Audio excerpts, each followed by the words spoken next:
সংগ্রামী ভাইরা এবং মঞ্চের সামনে আমার সংগ্রামী লড়াকু বন্ধুরা, আজকে আমরা এখানে এসেছি নরেন্দ্র মোদী এবং অমিত শাহের ষড়যন্ত্রের শিকার হয়ে।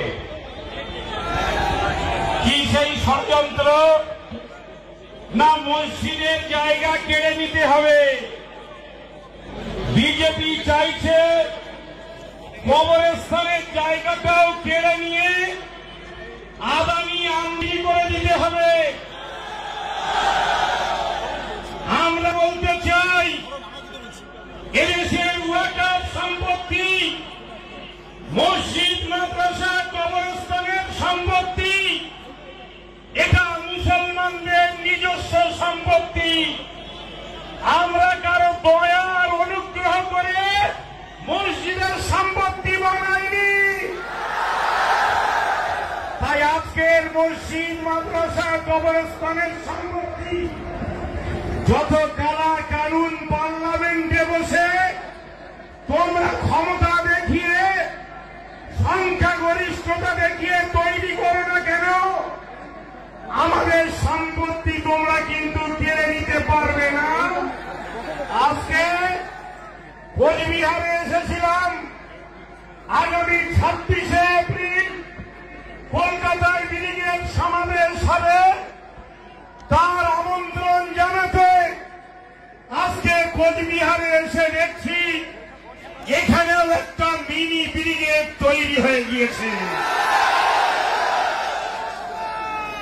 আমি সকাল থেকে দেখছি লাখো লাখো জনতা সমগ্র কোচবিহারের রাস্তা জুড়ে আইন মেনে, সংবিধান মেনে, সমস্ত কানুন আর বিচার ব্যবস্থাকে সম্মান জানিয়ে কোচবিহারের শিশু থেকে আবাল বৃদ্ধ বনিতা সবাই শান্তিপূর্ণ মিছিল করছেন।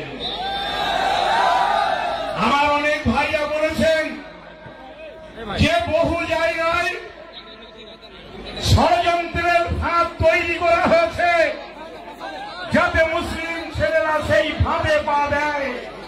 ধর্মানুরাগী ভাইরা তারা কোনোভাবেই বিজেপির পাতা ফাঁদে পা দেবে না। আমার পূর্বে এক আইনজীবী ভাই বলছিলেন যে কোচবিহারের রাজা ছিলেন হিন্দু, তার প্রধান সেনাপতি ছিল মুসলমান। কিন্তু জেনে রাখবেন, কোচবিহারের রাজা হিন্দু ছিলেন, কিন্তু তিনি বিজেপি ছিলেন না। তাই হিন্দু আর মুসলমান একসাথে থাকতে কোনো সমস্যা তৈরি হয়নি। রাজারা হিন্দু ছিলেন।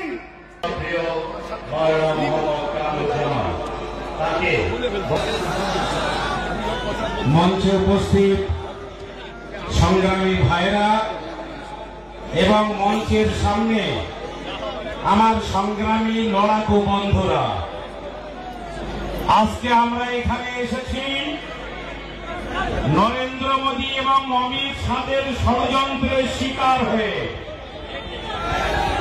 কি সেই ষড়যন্ত্র? না, মসজিদের জায়গা কেড়ে নিতে হবে। বিজেপি চাইছে কবরস্থানের জায়গাটাও কেড়ে নিয়ে আদানি আমদানি করে দিতে হবে। আমরা বলতে চাই, এদেশের ওয়াকফ সম্পত্তি, মসজিদ, মাদ্রাসা, কবরস্থানের সম্পত্তি, এটা মুসলমানদের নিজস্ব সম্পত্তি। আমরা কারো দয়ার অনুগ্রহ করে মসজিদের সম্পত্তি বানাইনি। তাই আজকের মসজিদ, মাদ্রাসা, কবরস্থানের সম্পত্তি যত কালা কানুন পার্লামেন্টে বসে তোমরা ক্ষমতা দেখিয়ে, সংখ্যাগরিষ্ঠতা দেখিয়ে তৈরি করো না কেন, আমাদের সম্পত্তি তোমরা কিন্তু কেড়ে নিতে পারবে না। আজকে কোচবিহারে এসেছিলাম, আগামী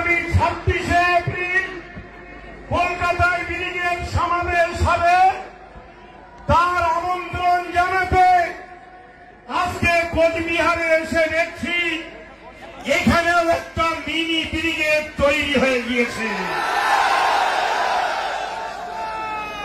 আমি সকাল থেকে দেখছি লাখো লাখো জনতা সমগ্র কোচবিহারের রাস্তা জুড়ে আইন মেনে সংবিধান মেনে সমস্ত কানুন আর বিচার ব্যবস্থাকে সম্মান জানিয়ে কোচবিহারের শিশু থেকে আবাল বৃদ্ধ বনিতা সবাই শান্তিপূর্ণ মিছিল করছেন। আমার অনেক ভাইরা বলেছেন যে বহু জায়গায় ষড়যন্ত্রের ফাঁদ তৈরি করা হয়েছে যাতে মুসলিম ছেলেরা সেই ফাঁদে পা দেয়। ধর্মানুরাগী ভাইরা তারা কোনোভাবেই বিজেপির পাতা ফাঁদে পা দেবে না। আমার পূর্বে এক আইনজীবী ভাই বলছিলেন যে কোচবিহারের রাজা ছিলেন হিন্দু, তার প্রধান সেনাপতি ছিল মুসলমান। কিন্তু জেনে রাখবেন কোচবিহারের রাজা হিন্দু ছিলেন কিন্তু তিনি বিজেপি ছিলেন না। তাই হিন্দু আর মুসলমান একসাথে থাকতে কোনো সমস্যা তৈরি হয়নি। রাজারা হিন্দু ছিলেন। মুসলিম পার্সোনাল ল বোর্ডের সদস্য কলকাতা রাজপথ কাঁপানো ছেলে মাওলানা মোহাম্মদ কামরুজ্জামান সাহেব, আমরা ইউনাইটেড মিল্লাত মঞ্চের পক্ষ থেকে এবং কুচবিহার জেলার সমস্ত ভাইদের পক্ষ থেকে কামরুজ্জামান সাহেবকে স্বাগত জানাই, অভিনন্দন জানাই, অভিবাদন জানাই এবং মোবারকবাদ জ্ঞাপন করছি।